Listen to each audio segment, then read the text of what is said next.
Battle Through the Heavens. By Heavenly Silkworm Potato. Kabanata 1241. Magkasamang nagpapakita ang mga kaaway. Crush. Ang daloy ng tubig na parang tunog ng splashang ay ibinubuga ng ang espasyo ay naging sobrang baluktot. Habang lumalaganap ang tunog na ito, lalong tumitindi ang pag-agulo ng buong espasyo. Ho! Sa pagtingin sa energy seal, na lalong nagiging ilusyon sa ilalim ng ripple, ang mga mata ng hindi mabilang na bilang ng mga tao sa labas ng dagat ng mga buto ay biglang nagkaroon ng maliwanag na pamumulan na lumilitaw sa loob nila. Maging ang kanilang paghinga ay naging mas magaspang. Dahan-dahan silang gumamit ng mas malaking lakas sa kanilang mga kamay, na nakahawak sa kanilang mga sandata. Naningkit ang mga mata ni Xiaoyan habang tinitignan ang lalong nabaluktot na espasyo. Sa gitna ng kakaibang tunog ng splash, naramdaman niya ang isang alon ng sobrang nakakatakot na energy ripple. Ang ganitong uri ng ripple ay hindi pangkaraniwang mabangis. Para lang itong bulkan na pinigilan sa crust. May isang uri ng nakakabaliw na bumubulusok na pakiramdam dito. Crush. Isa pang kakaibang tunog ng pagdurog ang lumitaw. Ang baluktot na espasyo ay biglang tumahimik. Kaagad na narinig ng isa ang kakaibang putok na tunog. Ang baluktot na espasyo ay talagang nablast sa hindi mabilang na mga spatial na fragment na may tunog na klang, na lumilitaw na parang marupok na salamin. Sisingilan. Ang mga sinaunang labi ay nabuksan na. Sa sandaling masira ang spatial seal, ang mga mata ng hindi mabilang na bilang ng mga tao sa paligid ng dagat ng mga buto ay agad na naging maliwanag na pula. Ang kanilang lalamunan ay nagbuga ng mababa at malalim na sakam na dagandong. Ang kanilang mga katawan ay naging parang balang na lumilipad habang sumasabog sila sa gitna ng dagat ng mga buto. Mag-withdraw ka dali. Kung ikukumpara sa mga taong ito, na basta na lang sumusulong, nagbago ang ekspresyon ni Xiaoyan nang maghiwalay ang espasyo. Hinawakan niya si Ziyan sa tabi niya at idiniin ang mga daliri niya sa sanga ng puno. Pagkatapos nito ay biglang napaatras ang kanyang katawan. Mabilis ding nag-react si Little Fairy Doctor at ang iba pa. Agad silang umatras ng walang pag-aalinlangan. Habang umaatras ang grupo ni Xiaoyan, may mga tao rin mula sa nakapalibot na malalaking puno na biglang umatras. Maliwanag, may natuklasan din sila. Sa oras na ang grupo ni Xiaoyan ay nagmamadaling bumalik, ang mga spatial seal fragment na nabuo mula sa pagsabog ay biglang huminto. Kaagad, may narinig na malakas na putok.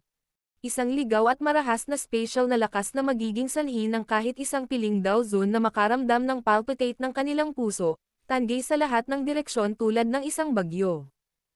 Ang mga pinakamabilis na nag-charge forward ang unang nataman nito. Sa isang kisap mata, nilamon na sila ng bagyo. Kaagad, umalangaw-ngaw ang matalim na kaawa-awang iyak sa dagat na ito ng mga buto sa paraang parang alon. Ang ligaw at marahas na spatial ripple ay nilipol ang mga taong naninangil sa harapan na parang naghihiwa ng trigo. Ang ilan sa mga eksperto sa likuran ay natuklasan din sa wakas na may hindi tama. Kaya naman, ang orihinal na pasulong na naninangil na dagat ng mga tao ay agad na tumalikod at tumakas sa isang kahabag-habag na paraan. Ang dagat ng mga buto ay lumitaw na hindi karaniwang magulo sa sandaling iyon. Bang! Dahil sa medyo may kalayuan, ang spatial storm ay hindi na nakapagdulot ng anumang pinsala sa grupo ni Xiaoyan sa oras na ito ay kumalat. Sa sandaling ito, sa wakas ay nakahinga ng maluwag ang mag-asawa. Nilaibat ng kanilang mga mata ang lugar at nakita ang hindi mabilang na bilang ng mga figure na gumugulong sa lupa at sumisigaw ng malungkot. Matangkad na pulang sariwang dugo ang tinina ng malaking bahagi ng siksik na puting dagat ng mga buto. Nakakatakot na spatial seal. Talagang nagtataglay pa rin ito ng nakakatakot na lakas ng opens iba kahit na matapos ang maraming taon. Talagang karapat-dapat itong maging mga labi na iniwan ng isang elite na Daosheng. Isang nagulat na ekspresyon ang lumitaw sa mukha ng grupo ng Little Fairy Doctor nang makita nila ang mapanirang puwersa na nilikha ng spatial ripple na ito. Tara na.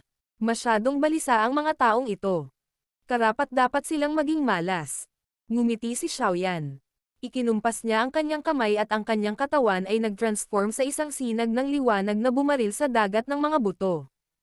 Kasabay nito, ang maraming eksperto, na matagumpay na nakaiwas sa spatial ripple kanina, ay gumalaw din ng kanilang mga katawan, na nagbabago sa maraming malabong figure na sumugod sa dagat ng mga buto.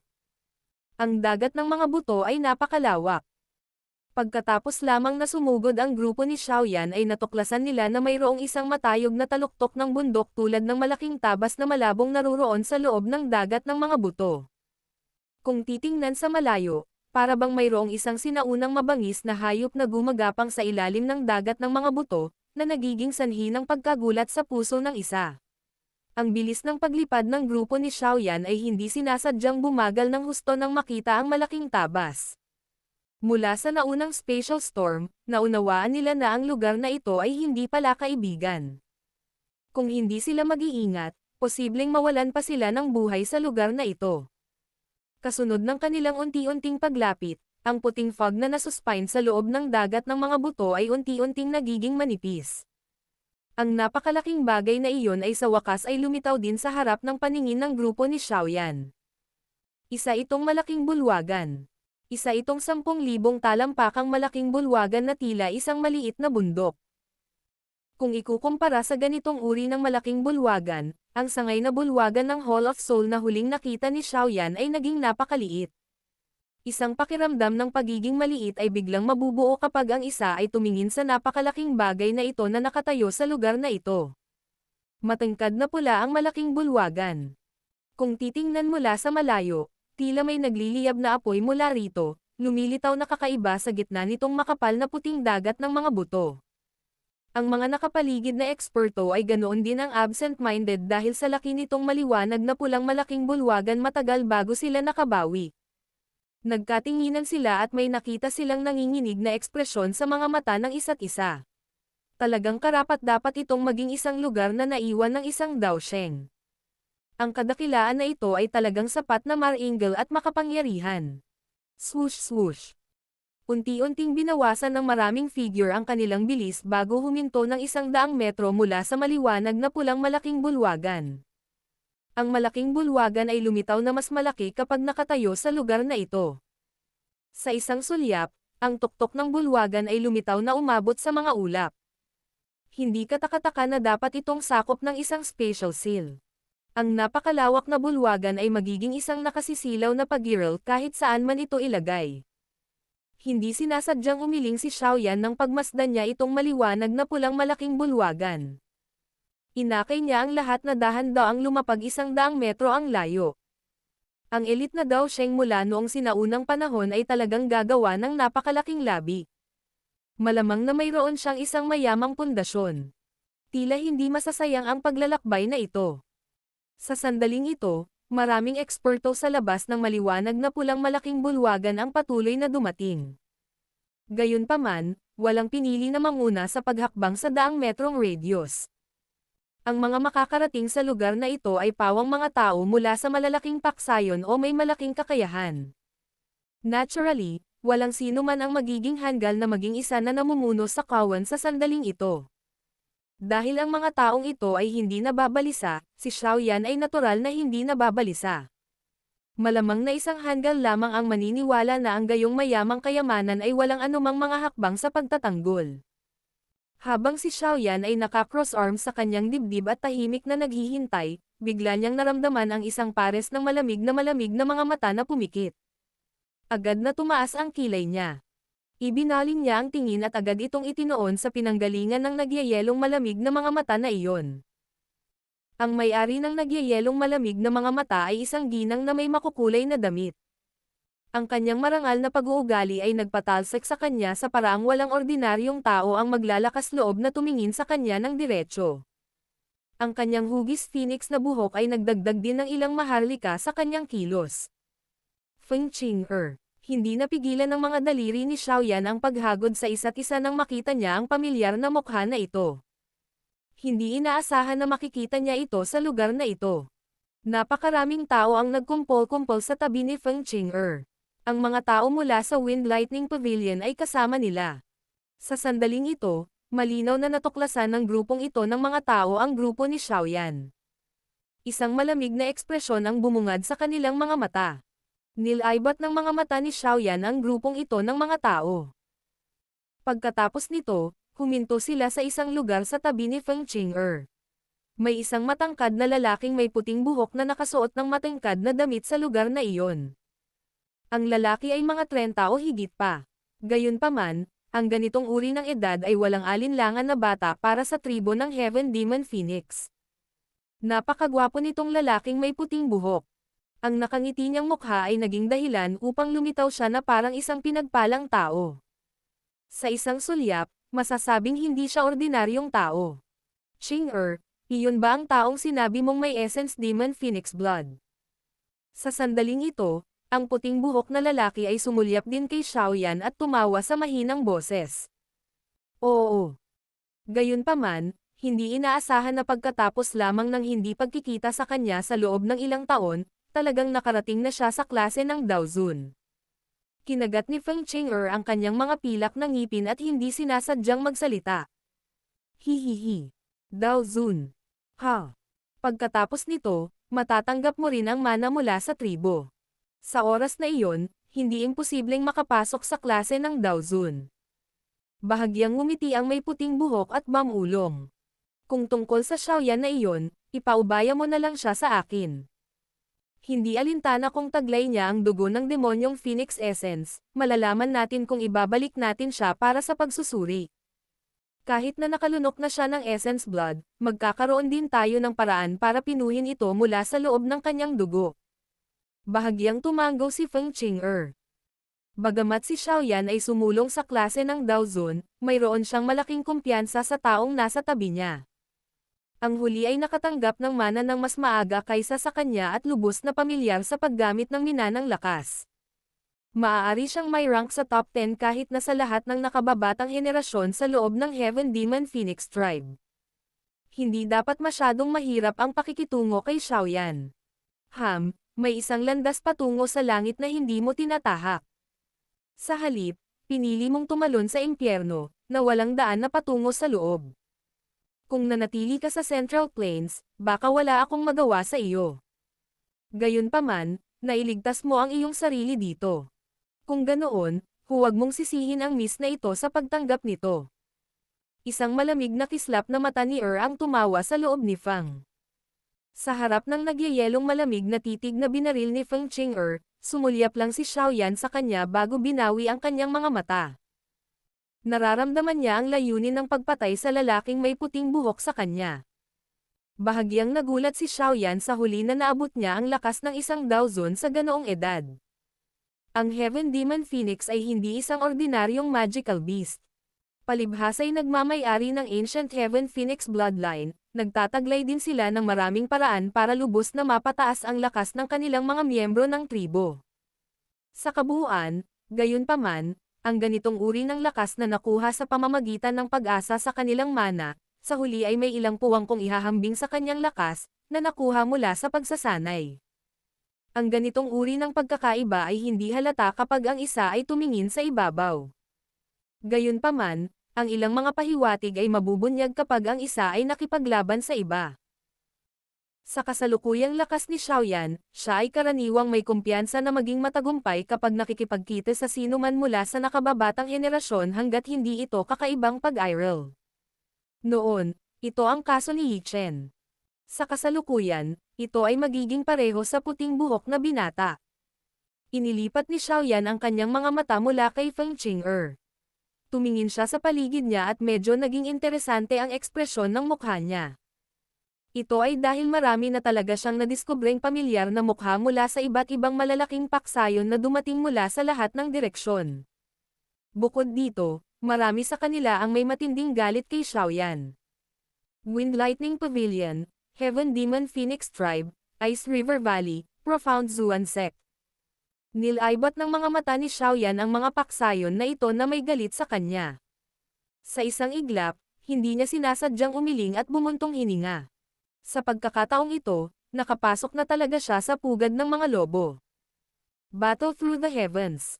Kabanata 1242. Pagpasok sa labi. Ang mga mata ni Xiaoyan ay sunod-sunod na lumingon sa mga kaaway na iyon mula sa nakaraan. Nagpakawala rin ng mapait na tawa ang kanyang puso sa mga sandaling ito. Hindi inaasahan na ang mga taong ito ay naririto lahat. Habang pinagmamasdan ni Xiaoyan ang grupong ito ng mga tao, malinaw na natuklasan din ng huli ang kanyang obserbasyon. Maraming mga mata ang agad na lumingon ng mabilis. Ang kanilang mga ekspresyon ay sumailalim sa iba't ibang mga pagbabago. Hindi inaasahan na makikita pa rin natin ang maliit na batang ito dito. Tinitigan ni Bing Hizunzi mula sa Ice River Valley si Xiaoyan. May malamig na kumikislap na malabo na kumikislap sa kanyang mga mata. Noon, kaya lang niyang umatras dahil natatakot siya sa guklan. Kung hindi, ang grupo ni Xiaoyan ay matagal nang matagumpay na nahuli niya.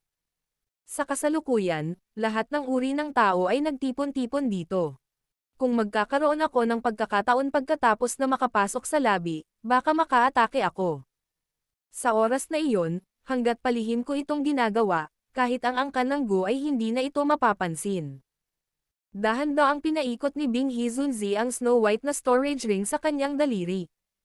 May malabo na kung anong pagpatay ang lumalabas sa kanyang mukha. Ganyan talaga ang kaso ng mga kaaway na madalas mag-cross ang landas. Talagang nakakasalubong niya ang brat na ito sa lugar na ito. Hihihi. Nang walang proteksyon ng Peel Tower, gusto talaga ng matandang ito na makita kung paano mo magagawa ang anumang bagay na nakakatakot. Isang mabangis na ekspresyon ang bumungad sa mukha ng pinuno ng Profound Zuan sect na si Jin Tiannan habang siya ay tahimik na bumubulong sa loob ng kanyang puso. Bagamat napakahusay na nagtago ang mga taong ito, naramdaman pa rin ni Xiaoyan ang malabong hangarin na pagpatay. Bahagya niyang itinaas ang kanyang mga kilay at medyo nahihirapan. Hindi siya natatakot kung isa lang ito sa mga taong ito. Gayunpaman, kung sila ay magkapit kamay, ang mga bagay ay magiging medyo mahirap. Ito ay hindi inaasahan na hindi ko namamalayan na lumikha ako ng napakaraming mga kaaway. Nagpalitan ng tingin sina Xiaoyan at Little Fairy Doctor. Medyo walang magawa ang mga ekspresyon nila. Sa una, hindi niya nilayo na lumikha ng napakaraming mga kaaway. Gayunpaman, dahil sa iba't ibang dahilan, naging kalaban niya ang malalaking paksayon na ito. Ito ay talagang isang bagay na sa tingin niya ay labis na walang magawa. Hoy, Xiaoyan. Nandito ka talaga. Isang nagulat na maselang boses ang biglang nalipat mula sa di kalayuan habang si Xiaoyan ay nakakaramdam ng kawalan ng magawa. Nagulat si Xiaoyan.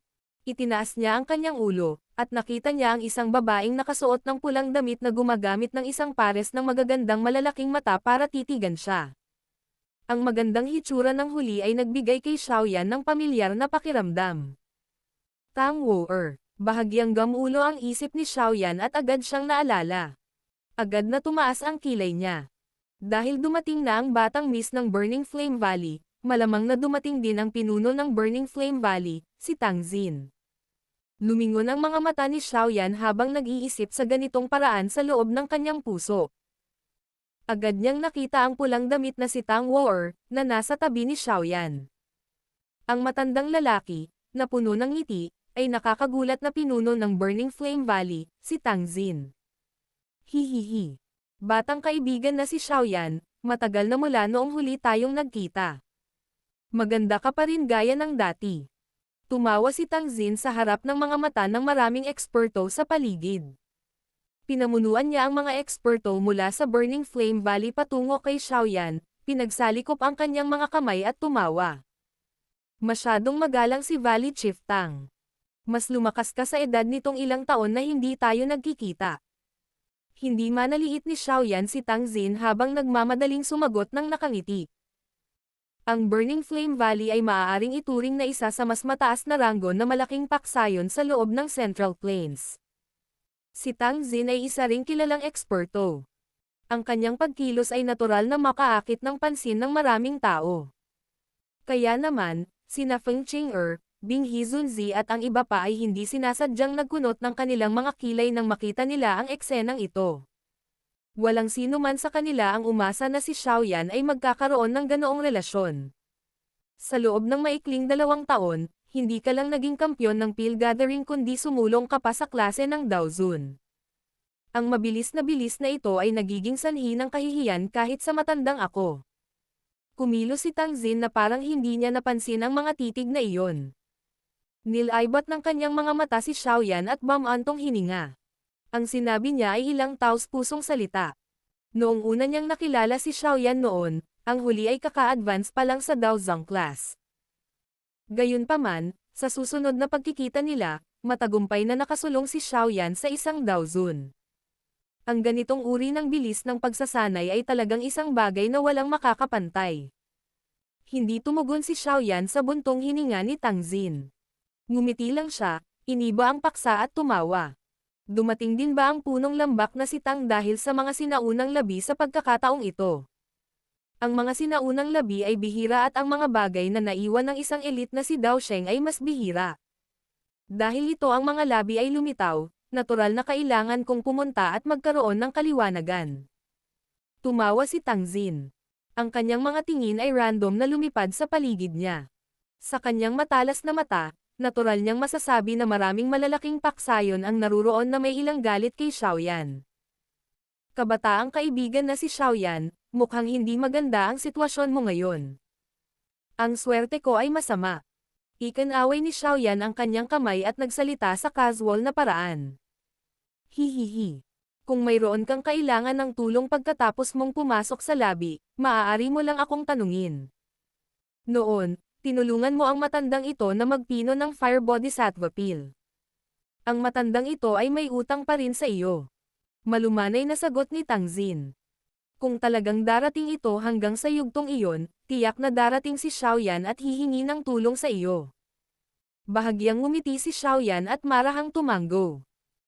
Ang dahilan kung bakit handa si Tang Xin na tulungan siyang masaktan ang malalakas na malalaking paksayon na ito ay bahagyang dahil sa pabor mula sa pagpipino ng tableta noon, ngunit ang mas malaking bahagi ay malamang dahil sa ibang pagkakakilanlan ni Xiaoyan. Isang 8-star alchemist guro at ang Pill Gathering Champion. Ang isang alchemist guro ay isang pag-iral na lalabanan ng maraming malalaking paksayon saan man siya naruroon. Ang isang pabor sa pagpipino ng tableta ay maaaring hindi sapat para si Tang Xin ay sumulong sa sandaling ito. Gayunpaman, kung idinagdag ng isa itong alchemist guro status, ito ay sapat na.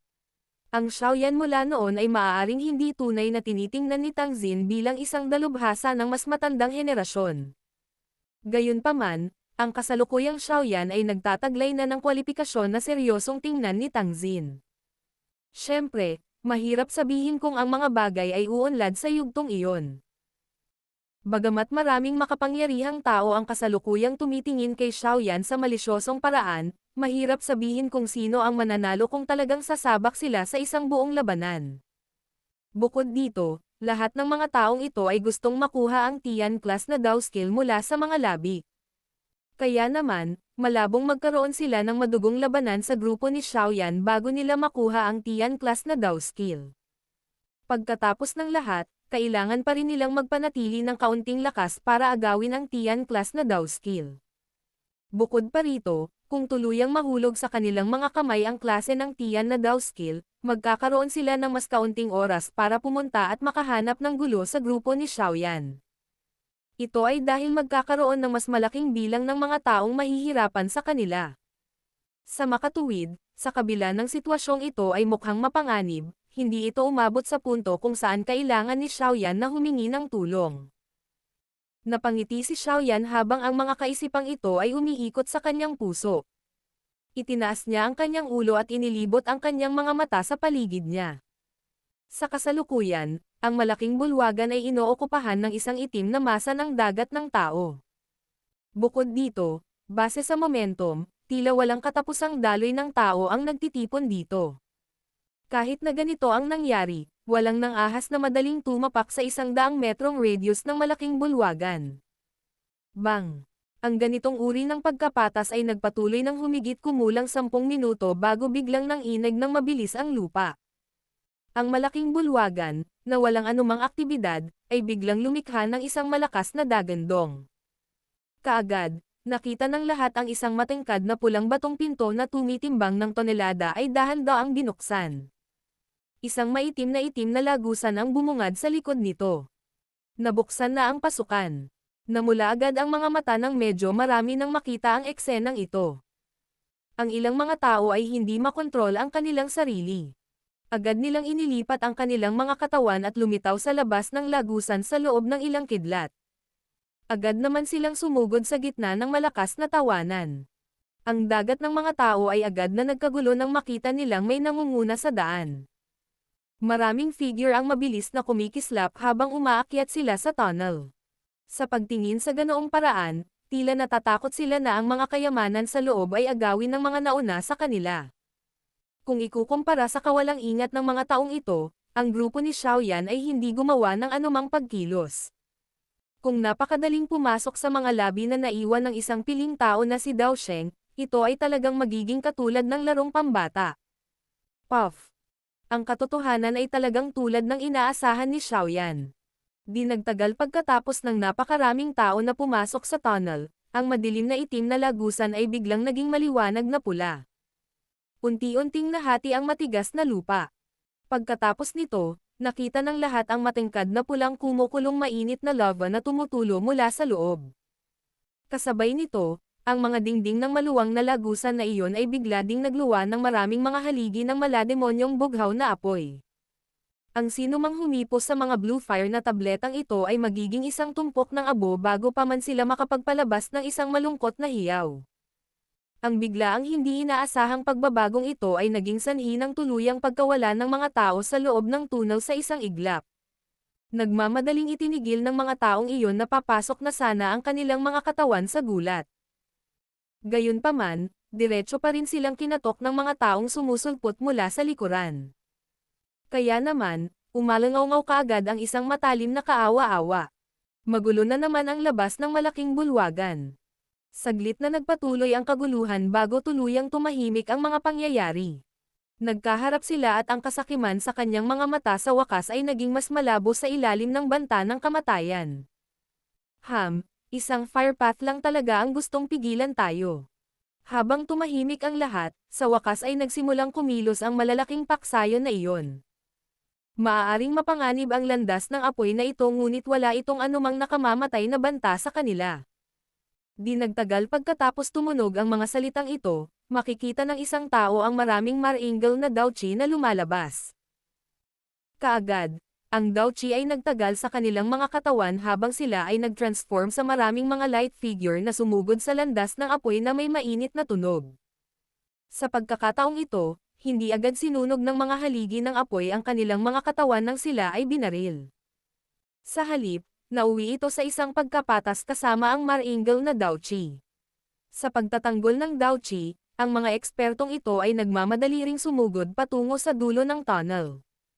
Siyempre, walang kulang sa ilang mga malas na tao na nilamon ng apoy dahil sa kanilang Daochi na hindi makasabay sa mga gastusin. Hihihi. Batang kaibigan na si Xiaoyan. Ikaw ay may hawak na heavenly flame. Malamang na ang landas ng apoy na ito ay hindi makakapigil sa iyong grupo. Kumilos na tayo. Tumawa si Tang Xin matapos makita ang lahat na nagsisimula ng pumasok sa malaking bulwagan. Ikanaway niya ang kanyang manggas at ang maliwanag na Nine Dragon Lightning Flame ay lumabas bago bumalot sa lahat mula sa Burning Flame Valley. Napangiti din si Xiaoyan nang makita ito. Bahagya siyang tumanggo at ang kulay purple-brown na 3,000 Lotus Heart Flame ay tumangay sa loob ng kanyang katawan. Lumipad ito at pinalibutan ang grupo ng Little Fairy Doctor sa loob nito. Si Tang Xin sa gilid ay nagkaroon ng biglaang pagbabago sa ekspresyon nang lumitaw ang 3,000 Lotus Heart Flame. Ang Nine Dragon Lightning Flame ay nanginginig din ng matindi. 9 na Fire Dragon ang malabo na nakikita sa ibabaw ng apoy. Nagpapalabas sila ng malambot na dagandong ng dragon, na naglalaman ng ilang takot sa loob nito. Ang heavenly flame ng munting lalaking ito. Bakit ito lubos na naiiba sa nakaraan? Ang puso ni Tang Xin ay walang katulad na nayanig habang tinitingnan niya ang lilang kayumangging apoy sa katawan ni Xiaoyan. Ito ang unang pagkakataon na nakakita siya ng heavenly flame na maaaring magdulot ng Nine Dragon Lightning Flame na magpakita ng ganoong emosyon. Hihihi. Valley Chief Tang, si Xiaoyan ang mauunang pumasok. Ngumiti si Xiaoyan. Hindi niya pinansin ang gulat na ekspresyon ni Tang Xin habang winawagayway niya ang kanyang manggas. Ang kanyang apoy ay kinaladkad ang lahat at nagmadaling lumabas at sumakay sa walang kapantay na daanan ng apoy. Ang taong ito. Nakakatakot talaga siya.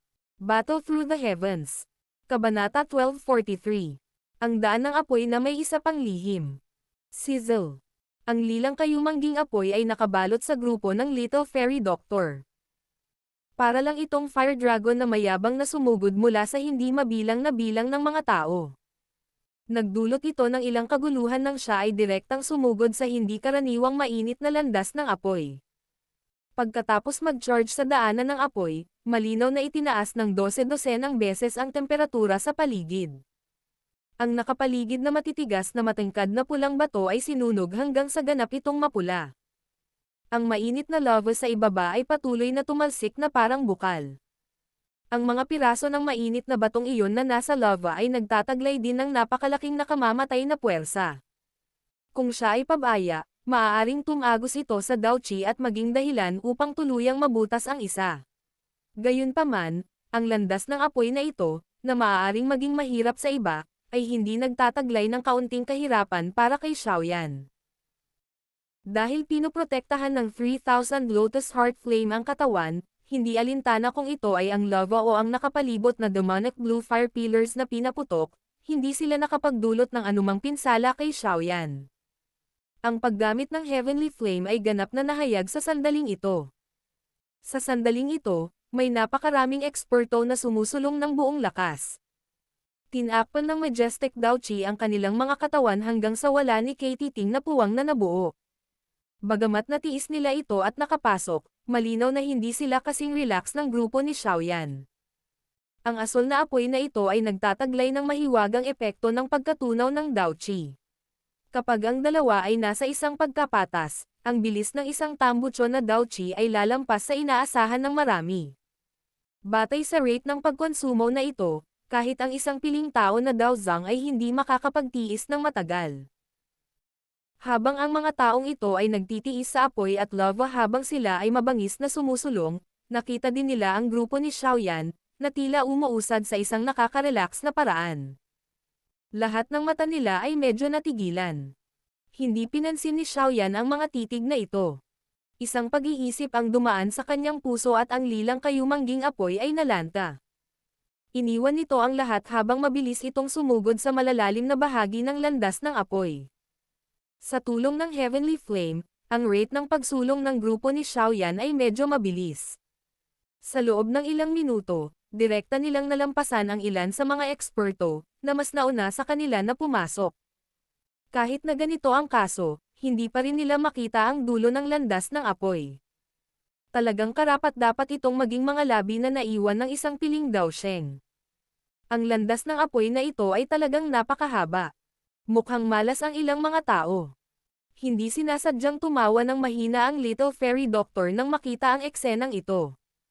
Ngumiti din si Xiaoyan at tumango. Ang nakapalibot na asol na apoy ay lubhang mahiwaga. Natunaw nila ang Douchi. Talagang malas ang mga gustong umasa sa lakas ng isang Douchi na puwersahang pumasok. Maliban na lamang kung ito ay ilang napakalakas na eksperto, kung hindi, ang mga maaaring umasa kay Douchi na dumaan sa ganoong mahabang landas ng apoy ay magiging isang matinding minorya. Batay sa mga inaasahan ni Xiaoyan, malamang na ang entry fire path na ito lang ang makakaalis ng maraming tao.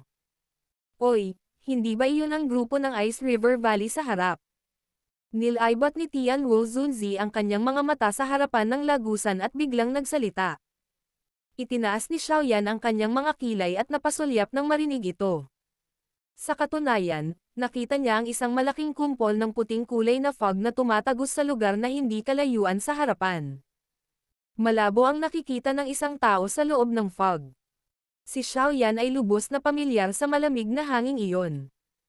Ito ay ang kakaibang nagyayelong malamig na Douchi ng Ice River Valley. Habang pinagmamasdan ang mga mata ng grupo ni Xiaoyan, si Bing Hizunzi, na nasa loob ng malamig na hamog na ulap, ay tila naramdaman din ang grupo ni Xiaoyan sa likod. Agad naman siyang nagpakawala ng malamig na ungol. Ikinaway niya ang kanyang malaking manggas at ang malamig na hangin na bumabalot sa mga eksperto mula sa Ice River Valley ay napalitan ng malamig na kinang. Ang bilis nito ay mabilis na tumaas at nawala sa paningin ng grupo ni Xiaoyan.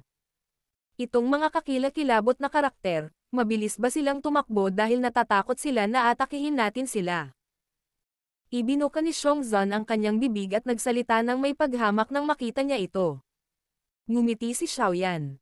Sa kanilang kasalukuyang lineup, walang takot sa isang Ice River Valley. Kung talagang mag-aaway sila, malamang na ang kailangang mag-alala ay si Bing Hizunzi. Tara na, pakiramdam ko may hindi tama sa fire path na ito. Umalis muna tayo bago mag-usap. Ang mga mata ni Xiaoyan ay dumaan sa nakapalibot na asol na apoy.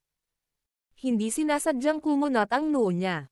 Kahit na ang apoy na ito ay hindi isang heavenly flame, ito ay lubhang kakaiba. Ang ordinaryong Daochi ay lilito na parang isang catalysta sa harap ng ganitong uri ng apoy. Hindi lamang nito magagawang patayin ang apoy ngunit magiging sanhi ng lalong mabangis na apoy. Ikinaway ni Xiaoyan ang kanyang manggas pagkatapos bigkasan ang mga salitang iyon. Biglang tumaas ang kanilang bilis nang mag-transform sila sa isang apoy na pumutok ng paputok patungo sa dulo ng landas ng apoy. Ang grupo ni Xiaoyan ay mabilis na sumugod sa ilang distansya habang nakasakay sa apoy. Sa daan, nakasalubong nila ang ilang mga tao, na may kakilakilabot na mga ekspresyon, ng mag-isa. Ang ikinagulat nila ay ang mga tao mula sa Ice River Valley ay talagang ganap na nawala. Ang sitwasyon ay hindi masyadong tama. Imposibleng ang bilis ng mga taong iyon mula sa Ice River Valley ay lumampas sa atin. Ang mga kilay ng Little Fairy Doctor ay mahigpit na nagsalubong bago siya tuluyang bumigkas sa malalim na boses makalipas ang ilang sandali. Binawasan ng kaunti ni Xiaoyan ang kanyang bilis. Bahagyang kumislap ang kanyang mga mata. Pagkatapos nito, itinaas niya ang kanyang ulo at tumingin sa malalalim na bahagi ng landas ng apoy. Ang lugar na iyon ay ganap na maliwanag na pula sa kulay. Walang nikititing na bakas ng pagtatapos nito. Ang landas ng apoy na ito ay talagang napakahaba. Nasa harap ba natin ang wakas? Medyo naiinip din si Xiongzhan. Biglang nagulat si Xiaoyan nang marinig niya ang mga salitang ito.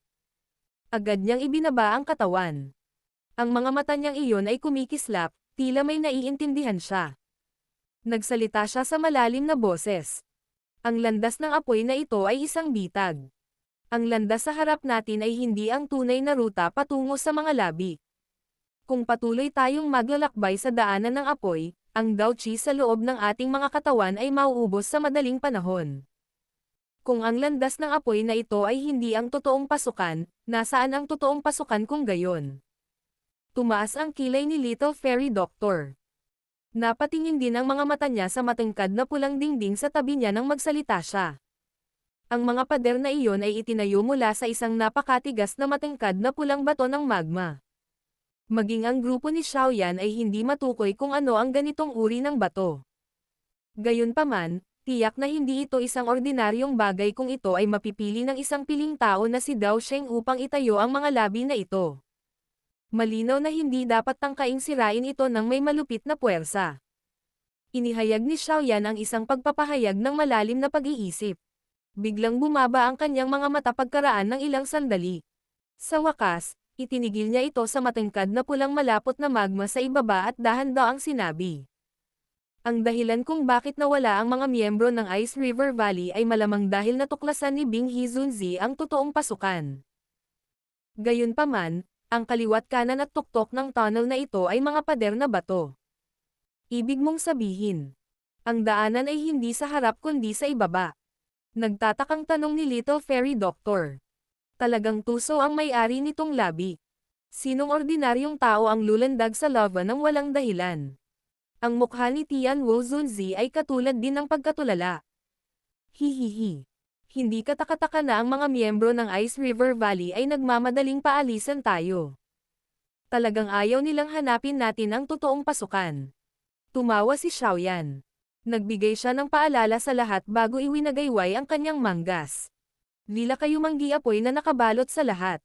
Sa isang splash sound, direkta silang pumasok sa mainit na matangkad na pulang lava. Ang grupo ni Xiaoyan ay mabilis na lumubog pagkatapos pumasok sa lava. Bagamat mainit ang lava, hindi ito nakahahadlang sa lahat, na may proteksyon ng isang langit na apoy. Kaya naman, pagkatapos ng paglubog na ito ay nagpatuloy ng humigit kumulang 1 minuto, ang lahat ay nakarinig ng bahagyang nakaimik na tunog. Ang lugar sa ilalim ng kanilang mga paa ay naging walang laman at sila ay nahulog sa isang tiyak na distansya. Sa wakas, muling tumayo ang kanilang mga paa sa nagyayelong malamig na lupa. Nagmamadaling itinaas ng lahat ang kanilang mga ulo upang tingnan ang kanilang mga paa. Agad na tinakpan ng gulat na ekspresyon ang kanilang mga mukha. Ang maliwanag na pulang lava ay lumitaw tulad ng maraming malalaking sawa sa itaas ng kanilang mga ulo. Gumamit sila ng hugis ng singsing habang nakabitin sila sa itaas sa isang pangit na paraan. Malabo na nakikita ng isang tao ang ilang figurine ng tao na paminsan-minsan ay nagmamadaling dumaan sa landas ng apoy. Maliwanag, ang lava na ito ay ang landas ng apoy na dinaanan ng grupo ni Xiaoyan kanina. Kung talagang susundin ng isa ang napakahabang landas ng apoy, hindi masasabi kung gaano katagal ang paglalakbay hanggang sa dulo. Hihihi. Talagang karapat-dapat itong maging isang sinaunang labi. Kung iisipin na talagang niloko nito ang lahat. Kung ang mga taong ito ay nakarating sa dulo ng landas ng apoy pagkatapos ng napakahirap na kahirapan upang matuklasan lamang ang isang batong pader sa dulo, sila ba ay mapupunta sa sobrang galit na sila ay mamatay kaagad? Tumingin si Xiaoyan sa baluktot na daanan ng apoy at hindi sinasadyang nagsalita sa medyo nakasisiglang paraan. Ang grupo ng Little Fairy Doctor ay hindi rin sinasadyang tumawa nang marinig ito. Mukhang ang mga nakapasok sa nakaraan ay hindi pa nakakahanap ng totoong pasukan. Gayunpaman, marahil ito ay dahil sa selyo ngunit ang mga bitag na ito ay hindi rin ganap na naisaaktibo. Sa makatuwid, pinahintulutan nitong makapasok ang ilang maswerteng kasama. Katwiran ng Little Fairy Doctor. Tumanggaw si Xiaoyan. Inilibot ng kanyang mga mata ang paligid. Ang kasalukuyang lokasyon nila ay isang napakaluwang na malaking landas na bato. Ang landas ay pinahaba para sa isang malaking distansya. Posibleng malabo na makakita ng isang parisukat doon. Tila may ilang figure ng tao sa plaza. Tara na. Ang lugar na ito ay malamang na talagang makapasok sa mga labi. Gayunpaman, ang target natin ay ang Soul Baby Fruit. Hahayaan natin sila at agawin muna ang Tian Class Daw skill. Pag-uusapan natin ang lahat kapag nakuha na natin ang Soul Baby Fruit. Saglit na nag-isip si Xiaoyan bago nagsalita sa tame time na paraan. Tumanggo ang lahat nang marinig ito. Kapag nakapasok na tayo sa bulwagan, ang usapin ng paghahanap ng Soul Baby Fruit ay ipapaubaya kay Zian. Zian, mayroon kang espesyal na persepsyon pagdating sa paghahanap ng ganitong uri ng natural na kayamanan. Mas magiging mas mabilis para sa iyo na hanapin ito kaysa sa random na gawin nating lahat. Tumingin si Xiaoyan kay Zian at nagturo. Hihihi. Ito ay isang maliit na bagay. Ipaubaya mo na sa akin. Tumanggaw si Zian. Tuwang-tuwa siyang gumawa ng inisyatibo pagdating sa paghahanap ng mga likas na kayamanan. Napangiti din si Xiaoyan nang makita niya ito. Ang kanyang mga daliri sa paa ay nakadikit sa lupa at ang kanyang katawan ay nag-transform sa isang malabong figurine na sumugod patungo sa plaza sa di kalayuan. Ang Little Fairy Doctor at ang iba ay mabilis na sumunod mula sa likuran. Ang landas ay hindi itinuring na mahaba. Sa bilis ng grupo ni Xiaoyan, lumitaw na sila sa plaza pagkatapos ng ilang minuto. Kasabay nito, natuklasan nila na marami na ang mga tao na nauna nang dumating sa plaza. Karamihan sa mga taong ito ay ang mga pinakamabilis na makasingil. Kabilang sa kanila ang tribo ng Heaven Demon Phoenix, Ice River Valley at iba pa. Ang biglaang paglitaw ng grupo ni Xiaoyan ay nakatawag din ng atensyon ng lahat sa plaza. Bahagyang kumunat ang noo ni Bing Hizunzi. Maliwanag, hindi niya inaasahan na matutuklasan ng grupo ni Xiaoyan ang misteryo ng landas ng apoy ng ganoon kabilis. Hindi pinansin ni Xiaoyan ang mga titig na ito.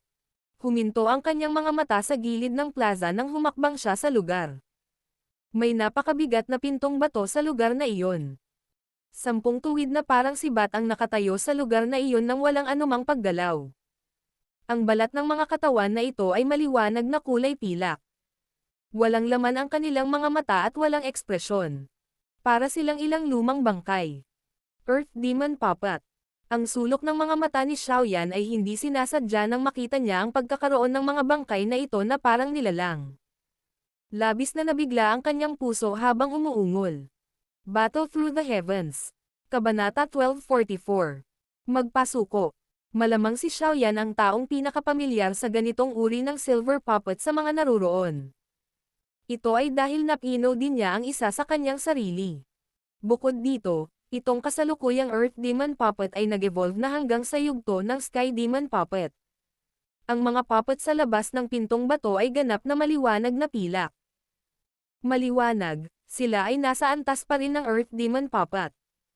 Batay sa pagtatansya ni Xiaoyan, ang 10 Earth Demon Puppet na ito ay dapat magkaroon ng lakas na katumbas ng peak ng Daozang class. Maaari na silang ituring na medyo malakas. Gayunpaman, medyo kulang ito kung nanaisin ng isa na pigilan ang maraming eksperto mula sa Central Plains na sila lang. Mukhang ang tunay na labi ay nasa likod ng batong pintong ito. Tiningnan ni Little Fairy Doctor ang mabigat na batong pinto na ito at mahinang sinabi. Oo, gayunpaman, mahigpit na nakasara ang pintong bato. Mayroon ding mahinang spatial fluctuation dito. Malinaw, hindi maaaring gumamit ng malupit na puwersa para buksan ito. Kung ganoon, ang paraan para mabuksan ito ay malamang na nasa 10 puppet na ito. Bahagyang tumanggaw si Xiaoyan. Laming-galinga ang kanyang mga mata sa paligid at natuklasan na ang mga mata ng karamihan sa mga tao ay huminto sa mga puppet. Maliwanag, naunawaan nilang lahat ito sa kanilang mga puso. Sa ngayon, hindi na natin kailangang umatake. Natural na may mga taong mag-aalaga sa ganitong bagay. Tumawa si Tian Wolzunzi. Hindi sinasadyang ngumiti at tumanggaw si Xiaoyan nang marinig ang matandang tusong tawa ni Tian Wolzunzi. Sila ay nakatayo ng random sa isang malayong bahagi ng plaza at pinanood ang pagkilos ng lahat ng naruroon. Habang nanatiling tahimik ang grupo ni Xiaoyan, ang plaza ay nakaranas ng ilang pribadong pag-uusap at pag-aalinlangan bago dahan-daang lumabas ang isang matanda na nakadamit na kulay abo. Mula sa kanyang malawak at makapangyarihang aura, halatang isa siyang elite na si Dao Zun. Gayunpaman, ang isang sulyap mula sa grupo ni Xiaoyan ay nagbigay daan sa kanila na makilala na ang matandang ito ay isa lamang 1-star Dao Zun. Ang sekta na kinabibilangan ng matandang lalaking ito na may kulay abong damit ay isa na hindi pa nakikita ni Xiaoyan. Gayunpaman, hindi niya ito masyadong pinag-isipan. Ang Central Plains ay napakalawak. Mayroong hindi kilalang bilang ng mga nakatagong eksperto sa loob nito. Ang lakas na mayroon ang ilan sa mga paksayon na mababa ang profile ay hindi mas mahina kaysa sa mga kilalang paksayon na iyon. Dahan-daang lumabas ang matanda sa harap ng maraming titig. Ang malawak at makapangyarihang Dao Qi ay nananatili sa paligid niya habang siya ay direktang naglalakad sa lugar na napapalibutan ng 10 Earth Demon Puppet. Ang paraan na iyon ay lumitaw na tila siya ay may isang napakahusay na tapang. Creak. Nang ang matandang iyon ay nasa 100 talampakan sa pintuan ng bato, ang 10 estatwa na iyon na parang hindi gumagalaw na mga figure ay naglabas ng mababa at malalim na tunog ng pagkabasag ng buto.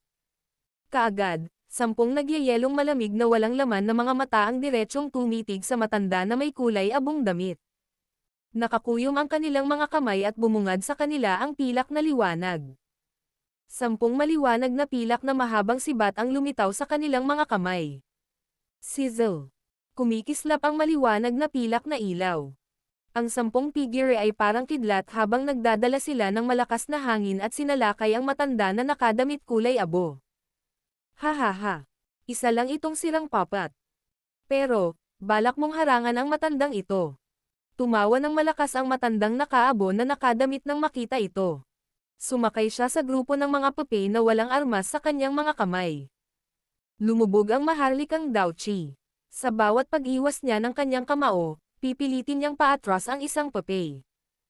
Hindi sinasadyang umiling si Xiaoyan habang nakatingin sa matanda na may kulay abong damit, na hindi naman dehado sa kabila ng pakikipaglaban sa 10 ng mag-isa. Masyadong malaki ang agwat sa pagitan ng Daozang at Daozun class. Bagamat matagumpay na naharang ng 10 pupe na ito ang matandang nakadamit na kulay abo, kitang-kita sa sitwasyong ito na hindi sila makakatagal. Klang. Sumayaw ang silver light sa loob ng battleground. Direktang pilit na pina-atres ng matandang nakadamit na kulay abo ang 3 puppet. Ang kanyang kamay, na naglalaman ng malalim na dilaw na kulay, ay nag-iwan ng kalahating daliri na malalim na marka ng palad sa katawan ng mga puppy. Roar! Sa kanilang patuloy na pakikipagtalo, ang 10 Earth Demon Puppet ay biglang huminto sa kanilang mga yapak. Kumikislap ang silver glow sa kanilang mga mata at isang mahina at malalim na dagandong ang lumabas sa kanilang lalamunan. Agad namang gumalaw ng maayos ang kanilang mga yapak at agad na nakabuo ng kakaibang porma sayon. Kumislap ang silver glow. Ang sunod-sunod na alon ng silver snake na parang enerhiya ay lumabas mula sa loob ng kanilang mga katawan. Pagkatapos nito, sila ay direktang konektado sa isa't isa, na bumubuo ng isang pabilog na singsing sa proseso. Roar! Sa sandaling nabuo ang pabilog na singsing, muling nagbuga ng dagandong ang lalamunan ng nangungunang demonyong puppy. Kaagad, hamina ang silver glow sa harap ng natulala na mga mata ni Xiaoyan. Unti-unting lumitaw ang isang maliit na gintong liwanag. Ilang sandali pa, ang gintong liwanag ay ganap na napalitan ng pilak na ningning. Nag-evolve na talaga ito. Bahagyang nanliit ang mga mata ni Xiaoyan nang makita ang eksenang ito. Malinaw niyang naiintindihan kung gaano kahirap para sa Earth Demon Puppet na mag-evolve sa Sky Demon Puppet. Noon, ang Earth Demon Puppet ay sumipsip ng maraming peel lightning upang mag-evolve sa huling sandali. Gayunpaman, ang Earth Demon Puppet na ito ay aktwal na natapos ito sa loob ng maikling sandali.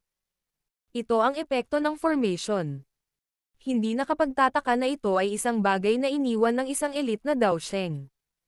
Ang kakaibang porma sayon ng 10 Earth Demon Puppet na magkasama ay sapat na upang labanan ang isang 2-star Daozun.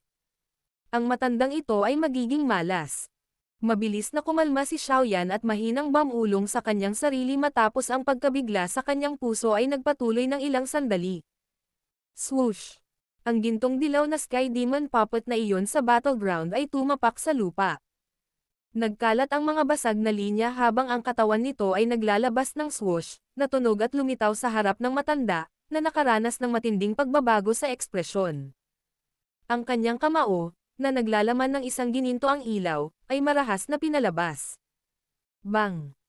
Napaharap sa napakalakas na kamao, ang matandang iyon ay nagmamadaling ginamit ang lahat ng kanyang lakas upang salubungin ito.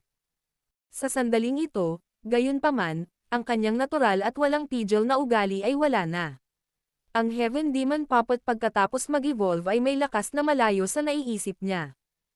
Kaagad, isang malalim na tunog ang lumitaw.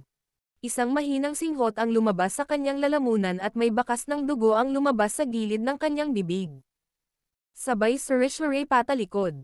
Matapos umatras ng matanda sa layong 100 talampakan, muling binawi ng Sky Demon Puppet ang kamao nito. Kumislap ang katawan nito at lumitaw sa labas ng pintong bato. Nawala ang gininto ang liwanag at muli itong naging Earth Demon Puppet, na nagbabantay sa lugar na iyon. Ang ganitong uri ng hindi inaasahang pangyayari ay nagdulot din ng pagbabago sa mukha ng napakaraming tao. Maaaring hindi sila natatakot sa 10 Earth Demon Puppet sa tuktok ng klase ng Daozang. Gayunpaman, ang Sky Demon Puppet na ito, na may lakas ng 2-star Daozun, ay nagdulot sa kanila ng labis na takot dito. Ang bagay na ito ay hindi nagtataglay ng anumang pakiramdam ng sakit. Ito ay walang pinagkaiba sa isang killing machine. Mayroon talagang mga eksperto na naruroon na maaaring tapusin ito. Gayunpaman, kahit na matalo ito ng isa, ang isa ay magtatapos sa labis na pagkapagod. Sino ang handang makaranas ng gayong pagkahapo bago pa man makita ang mga labi? Ang mga taong naruroon ay walang ganoong kagandahang loob. Para sa isang sandali, ang parisukat ay bumaba sa isang nakakahiyang kapaligiran. Nais ng lahat na makapasok ngunit walang gustong makipaglaban sa buhay at kamatayan kasama ang mga puppy na ito. Pinaikit ni Xiaoyan ang kanyang mga mata. Ang kanyang mga mata ay direktang tumingin sa 10 puppet. Isang ekspresyon ng pagnanasa ang sumilay sa kanyang mga mata. Kung ang mga puppet na ito ay talagang nagtataglay lamang ng lakas ng rurok ng klase ng Daozang, maaaring hindi talaga siya interesado sa kanila. Gayunpaman, kung maaabot nila ang 2-star na Daozun level na Sky Demon Puppet, ito ay ibang bagay sa kabuuan. Bukod dito, si Xiaoyan ay labis ding interesado sa misteryosong pagbuo ng Earth Demon Puppet. Kung idinagdag niya ang kanyang Sky Demon Puppet dito, malamang na ang lakas ng Sky Demon Puppet ay tataas ng husto sa loob ng maikling panahon. Ang kanyang Sky Demon Puppet ay kasalukuyang nagawang lumaban sa isang 3-star Dow Zone. Kung idaragdag niya ang 10 Earth Demon Puppets na ito at ang Porma Sion para tulungan ito, malamang na makakalaban pa nito ang isang 5-star Dow Zone. Ang pang-akit na ito ay sapat na upang si Xiaoyan ay kumilos ng personal. Tulungan mo akong bantayan ang iba. Isang pilak na kinang ang kumislap sa mga mata ni Xiaoyan habang marahan niyang kinakausap ang Little Fairy Doctor. Ang kanyang mga daliri sa paa ay agad na dumaikit sa lupa at ang kanyang katawan ay sumugod sa ulo ng lahat na parang isang malaking ibon at patuloy na lumapag 100 talampakan mula sa batong pinto. Dahil walang aatake, hayaan mo akong mauna. Nagulat ang lahat habang nakatingin kay Xiaoyan, na biglang humakbang pasulong. Ang ilan sa mga iyon, na may galit kay Xiaoyan, ay bahagyang sumimangot. Dahil sa kanilang pag-unawa sa huli, ang taong ito ay masyadong tuso.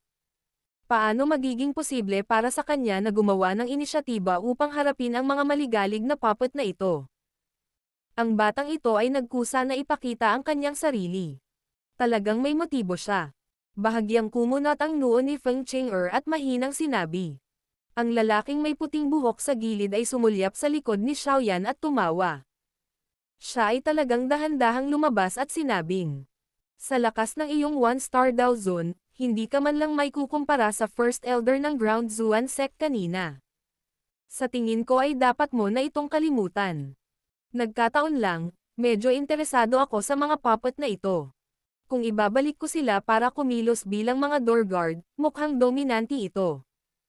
Napakatalas ng mga mata ng taong ito. Mukhang nakita niya sa pamamagitan ng Xiaoyan ang intensyon sa mga puppet na ito sa isang sulyap. Bahagyang itinaas ni Xiaoyan ang kanyang mga kilay sa mukha nitong lalaking may puting buhok, na biglang nakialam. Agad siyang umiling at sinabing, hindi ito bagay na maaari mong alalahanin. Matapos bigkasan ang mga salitang iyon, biglang dumaikit ang paa ni Xiaoyan sa lupa. Ang kanyang katawan ay direktang umaagos sa 100 talampakan na radius ng pintong bato. Nang makita ito, napangiti din ang lalaking may puting buhok. Nag-flash ang katawan niya at sumakay din siya. Ikinumpas niya ang manggas niya at umihip ang malakas na hangin patungo sa likod ni Xiaoyan sa harapan niya. Ang likod ni Xiaoyan ay tila may ilang mga mata na tumitingin sa kanila sa harap ng hangin ito na patungo sa kanya mula sa likuran. Napilipit ang kanyang katawan at madali niya itong naiwasan. Isang pag-iisip ang dumaan sa kanyang puso at ang malawak at makapangyarihang espiritual na lakas na nasa pagitan ng kanyang mga kilay ay lumabas din sa lahat ng direksyon. Pagkatapos nito, nag-transform ito sa libu-libong bahagi na sumugod sa mga puppet na iyon na naglalabas ng pilak na kinang. Si Xiaoyan ay minsang lumikha ng Earth Demon Puppet at malinaw na alam niya ang kahinaan ng gayong mga puppet. Kung ito ay isang head-on collision, maaari lamang tapusin ng isa ang labanan pagkatapos mapunit ang mga ito. Gayunpaman, hindi ginawa ni Xiaoyan kung ano ang makakasira sa kanila. Ang gusto niya ay kontrol, isang kontrol na katulad ng mayroon siya sa kanyang Sky Demon Puppet. Ang espiritual na imprint ng lumikha ng Earth Demon Puppet ay naruroon sa loob ng katawan nito. Hanggat ang espiritual na imprint na ito ay tinanggal at ang isang espiritual na imprint ng kanyang sariling ay papalitan ito, madali niyang makokontrol ang mga puppet. Gayunpaman, ang ganitong uri ng espiritual na imprint ay nakatago sa isang napakalalim na lugar. Kung hindi dahil personal na gumawa ng isa si Xiaoyan, imposibleng malaman niya ito. Balak talaga ng brat na ito na kontrolin ang mga puppet. Naramdaman din ito ng lalaking may puting buhok nang kumalat ang espiritual na lakas ni Xiaoyan. Hindi niya alam ang paraan para makontrol ang puppet. Kaya naman, hindi niya nagawang mangagaw kay Xiaoyan. Gayunpaman, hindi rin siya isang ordinaryong tao. Nang makitang hindi niya napigilan si Xiaoyan, pinandilatan niya ang kanyang katawan at nagpakita sa harap ng Earth Demon Puppet. Isang kamao ang marahas na ibinaba at marahas itong dumapo sa katawan nito. Dahil hindi niya ito makuha, sisirain niya ito. Bang! Matapos dumapo ang nakakatakot na kamao, ang katawan ng Earth Demon Puppet ay agad na nag-crack at nakabuo ng maraming crack lines. Nang makita ito, Sumilay ang ngiti sa mukha ng lalaking may puting buhok nang tumigas ito. Ito ay dahil natuklasan niya na mabilis na nawala ang mga crackline na iyon nang muling lumabas ang silver glow mula sa loob ng katawan ng puppet. Hindi ako naniniwala na hindi ko masisira ang papel na ito. Isang matinding kislap ang sumilay sa mga mata ng lalaking may puting buhok. Isang malakas na sigaw ang pinakawalan ng kanyang dila. Ang nakakatakot na hangin ay mabilis na nagtipon. Isang gintong liwanag ang biglang sumulpat ng malapit ng pakawalan ang suntok niyang ito. Isang matalim na nakakatalam na tunog ng paghahati ng hangin ang naging sanhi ng bahagyang pagbabago ng ekspresyon ng una. Nagmamadali siyang umatras. Ang puting buhok na lalaki ay nagwalas ng kanyang tingin sa paligid habang siya ay umatras, at natuklasan lamang na ang gintong liwanag ay isang madilim na kulay gintong papel. Ang pakiramdam na ibinigay sa kanya ng papel na ito ay tila mas mapanganib kaysa sa gintong liwanag na papel mula kanina. Ang brat na ito ay nagtataglay din ng ganoong puppet. Hindi nakapagtataka na umatake siya. Biglang nagkaintindihan ang lalaking may puting buhok nang makita niya ang dark golden colored sky demon puppet. Ang lalaking may puting buhok ay nagmamadaling itinaas ang kanyang ulo habang ang ideyang ito ay kumikislap sa kanyang puso. Nagkataon lamang na nakita si Xiaoyan na dahan-daang nagmulat ng kanyang mga mata. Malamig na sinulyapan siya ng huli bago sumenyas ng kamay. Ang 10 puppet na iyon ay naglabas ng swoosh na tunog bago itago sa storage ring ng huli. Battle Through the Heavens. Kabanata 1245. Sinaunang kagubatan. Ang proseso ng pagsupil sa Earth Demon Puppets ay mas maayos kaysa sa inaasahan ni Xiaoyan. Ito ay dahil wala siyang natuklasan kahit isang bakas ng espiritual na imprint sa katawan ng mga Earth Demon Puppets na ito. Ang ganitong sitwasyon ay naging sanhi din ng pakiramdam ni Xiaoyan na lubos na nawala. Marahil ito ay dahil ang hindi mabilang na tagal ng panahon ay bumagsak sa espiritual na imprint o marahil ang Dao Sheng class na sinaunang eksperto ay walang gaanong interes sa mga puppet na ito na random niyang nilikha at naging tamad pa nga na maglagay ng kahit isang bakas ng espiritual na imprint. Anuman ang dahilan, nang salakayin ng spiritual strength ni Xiaoyan ang mga katawan ng Earth Demon Puppet na ito, natuklasan niya na nagkaroon na siya ng relasyon sa kanila. Ang prosesong ito ay walang kahit kaunting mahirap. Kahit nasubukan ito ng ibang random na tao, makokontrol niya kaagad ang mga ito. Kaya naman, naging kakaiba ang ekspresyon ni Xiaoyan matapos itago ang lahat ng mga puppet na ito sa kanyang storage ring. Napasulyap ang kanyang mga mata sa matanda na may kulay abong damit, na binubugbog hanggang sa sumusuka ng dugo kanina. Tahimik niyang iniisip sa kanyang puso kung ang matandang lalaki na ito ay magsusuka ng dugo dahil sa galit. Dapat ba niyang malaman na ang paraan upang madaanan ang lugar na ito ay napakasimple kaya nagdudulot ito ng hindi paniniwala. Ang munting lalaking ito. Talagang pinasuko niya ang mga puppet na iyon. Lahat ng tao sa plaza ay nakatingin kay Xiaoyan sa walang imak na paraan habang ang kakaibang pag-iisip na iyon ay bumangon sa puso ni Xiaoyan. 2 hanggang 3 minuto lang ang nakalipas ngunit ang 10 peak class na Dao Zhang na makapangyarihang puppet, na maaaring lumaban pa sa isang 2-star Dao Zone sa kanilang pinagsamang lakas, ay nakarating na talaga sa mga kamay ni Xiaoyan. Sa ilang sandali, naging lubhang kawili-wili ang mga ekspresyon ng napakaraming tao. Hindi maitago ang inggit at inggit sa kanilang mga mata. Isang puppet na may lakas na katumbas ng isang 2-star Dao Zone. Ito ay sapat na upang pukawin ang inggit ng sino man saan man ito ilagay. Ang mga taong ito, lalo na ang mga may sama ng loob kay Xiaoyan tulad nina Lei Zunzi, Bing Hizunzi at iba pa, ay naiinggit at ayaw magbitiw sa sitwasyon. Ang mas malakas na lakas sa paligid ni Xiaoyan ay nangangahulugan na ang banta sa kanila ay magiging mas malaki. Napasulyap lang si Xiaoyan at inalis ang kanyang paningin sa mukha ng mga tingin ng mga taong ito. Hindi mahalaga kung ano ang tingin sa kanya ng mga taong ito na may hindi gusto, hindi sila maglalakas loob na atakihin siya dito. Ang motibo ng biyahe nilang ito ay ang Tian class na Dao skill sa loob ng labi. Paano sila maglalakas loob na makipaglaban sa buhay at kamatayan sa grupo ni Xiaoyan bago nila ito makuha? Creek. Di nagtagal pagkatapos itago ni Xiaoyan ang 10 puppet na iyon sa kanyang storage ring, ang pintong bato na nakasara ng mahigpit ay nagbuga ng lumalangit-ngit na mekanikal na tunog. Ang mabigat at makapal na batong pinto na iyon ay dahan-dahan ding binuksan upang makita ang isang butas. Isang mapanglo na sinaunang aura ang dahan-daang lumabas kasunod ng unti-unting pagbukas ng pintong bato. Nagdulot ito ng lubos na bilang ng mga tao na gumamit ng isang solemna na pagpapahayag. Ang isang bagay mula sa sinaunang panahon ay medyo natakot sa napakaraming tao. Nang makita ang pagbubukas ng pinto ng bato, gumalaw ang figure ni Xiaoyan at dahan-daang naanod pabalik. Pagkatapos noon ay muli siyang bumalik sa kanyang kinatatayuan kanina. Kumaibat ang sulok ng bibig ng napakaraming tao nang makita ang kilos niyang ito. Tahimik nilang isinumpa ang tusong brat sa kanilang mga puso. Malinaw na ayaw ni Xiaoyan na maging unang pumasok sa misteryosong labi na ito. Dahan-dahang bumukas ng tuluyan ang main door at unti-unti ding huminto ang paglangit-ngit. Nagkatinginan ang lahat sa plaza. Gayunpaman, walang nanguna sa pagpasok. Hindi pinansin ni Xiaoyan ang katahimikan sa plaza. Pinunasan niya ng daliri ang storage ring. Medyo brilliant ang ngiti sa gilid ng bibig niya. Hindi inaasahan na nakakuha siya ng ganoong kayamanan pagkatapos lamang na may pasok ang mga labi. Ito ay itinuturing na swerte. Paminsan-minsan ay may ilang mga eksperto na nagmamadali mula sa labas ng plaza.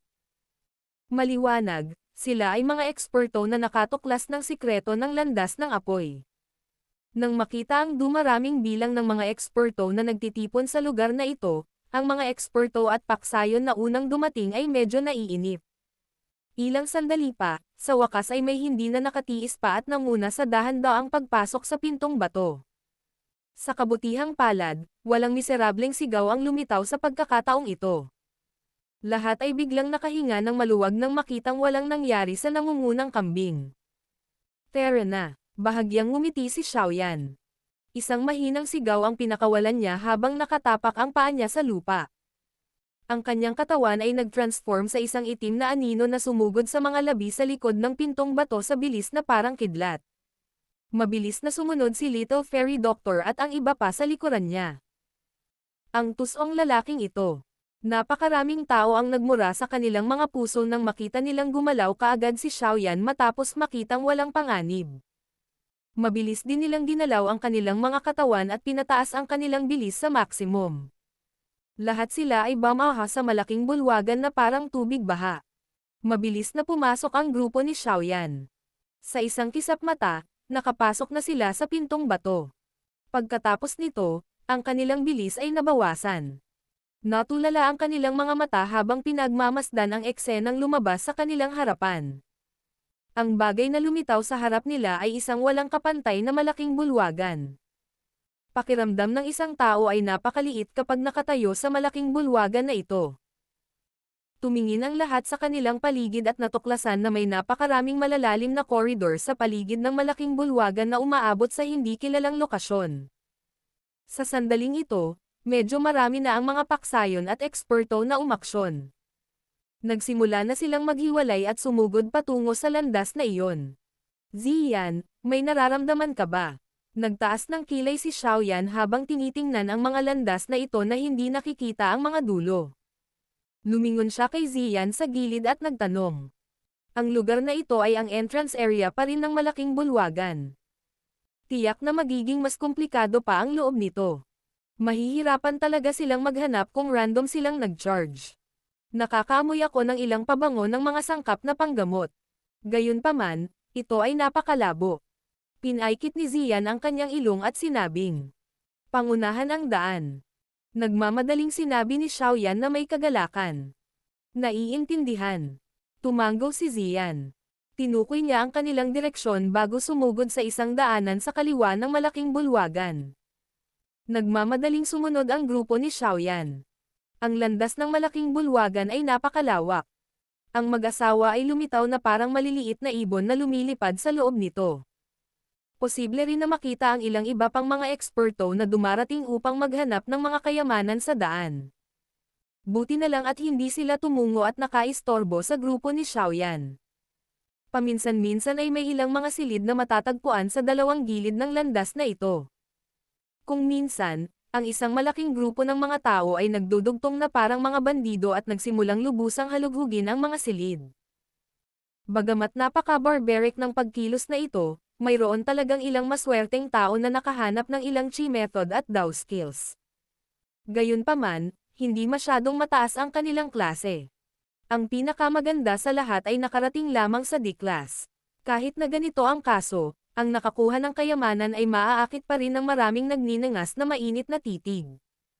Habang sinusundan ng grupo ni Xiaoyan ang pabango ng sangkap na panggamot sa kanilang paghahanap, paminsan-minsan ay pumapasok sila sa dalawang silid ngunit wala silang nakuhang kapaki-pakinabang. Malamang na ang mga tunay na kayamanan ay hindi itinatago sa mga lugar na ito. Nang makitang ang mga silid na ito ay hindi magbibigay ng malaking gantimpala, ang grupo ni Xiaoyan ay ganap ding inalis ang kanilang atensyon mula sa kanila.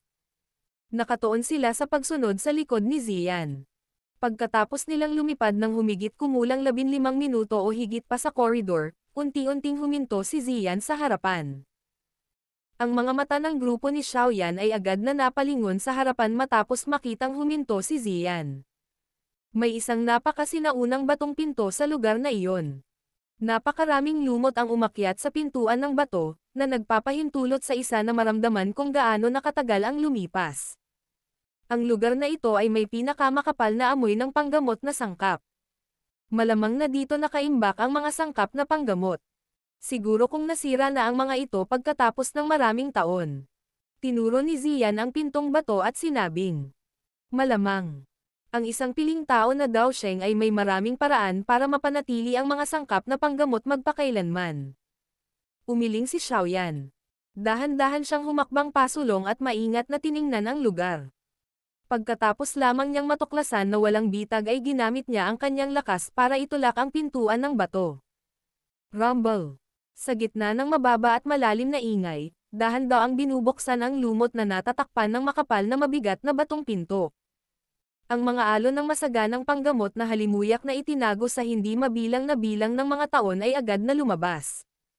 Naging dahilan upang maging matatag ang isipan ng lahat.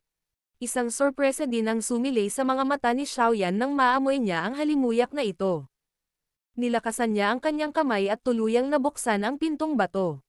Isang nakakasilaw na liwanag ang bumungad sa sandaling ang pintong bato ay ganap na nabuksan. Naging sanhi ito ng pagpikit ng mga mata ng grupo ni Xiaoyan. Mabilis silang umatras ng 2 hakbang at ang Dao Qi sa loob ng kanilang katawan ay mabilis ding nagsimulang umikot. Handa silang makialam sa anumang biglaang hindi inaasahang sitwasyon. Unti-unting hamina ang liwanag at muling nagmulat ang mga mata ng lahat. Kaagad, marahan silang lumanghap ng malamig na hangin.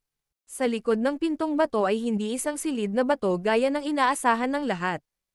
Sa halip, ito ay isang kagubatan.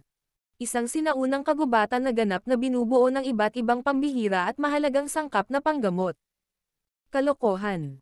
Kung ikukumpara sa mga sangkap na panggamot dito, ang 10,000 Medicinal Mountain Range ko ay talagang wala. Tiningnan ni Xiongzhan ang maraming sangkap na ito ng gamot na napakabihirang sa labas ng mundo. Halatang natulala ang mukha niya. Ho! Marahas ding natulala si Xiaoyan sa sinaunang kagubatan na ito, na ganap na binubuo ng mga bihira at mahalagang sangkap na panggamot. Matagal bago siya unti-unting gumaling. Mabilis niyang pinapasok ang lahat bago isinara ang batong pinto sa likod nila. Bagamat alam niya na ito ay hindi masyadong kapaki-pakinabang sa mga bandidong tulad ng mga kapwa, ito ay maaaring maging sanhi ng ilang mga tao na makaligtaan ito. Ang gayong nakakatakot na reserbang sangkap na panggamot ay tiyak na nagtataglay ng pang-akit na hindi kayang labanan ng ilang paksayon. Ito ay isang magandang lugar. Ang mga mata ni Ziyan ay tila mayroong hindi mabilang na maliliit na bituin sa mga ito sa sandaling ito. Nagpunas siya ng laway at tuluyang tumalon ng hindi napigilan. Pagkatapos nito, inabot niya ang ilang Ganoderma na may napakayaman na enerhiya at hinawakan ito. Kasunod nito ay pinasok niya ito sa kanyang bibig. Ang mga nakapagpapagaling na sangkap dito ay may kakaibang siksik na enerhiya pagkatapos na lumaki sa loob ng hindi mabilang na mga taon. Ito ay isang mahusay na pagpapakain para kay Ziyan. Bagamat ang lasa nito ay medyo mababa bago sumailalim sa pagpipino ni Xiaoyan, ang mayamang enerhiya ay nagawang payagan si Ziyan na alisin ang lasa. Hindi naramdaman ni Xiaoyan na tumawa o umiyak nang makita ang aksyon niyang ito. Lumipat ang kanyang tingin sa paligid niya at pilit na tiniis ang udyok na ilagay ang lahat ng sangkap na panggamot sa gubat na ito sa kanyang storage ring. Kaway ng kamay, naglakad siya patungo sa malalalim na bahagi ng kagubatan. Sa kasalukuyan, walang gaanong oras para dalhin niya ang lahat ng sangkap na panggamot dito. Tara at hanapin muna natin ang Soul Baby Fruit. Tumango ang grupo ng Little Fairy Doctor. Pagkatapos nito, hinailan niya si Zian, na nakahiga sa loob ng pile ng gamot at ayaw gumalaw, pataas. Sumunod, sinundan nila si Xiaoyan at naglakad papunta sa sinaunang gubat na ito.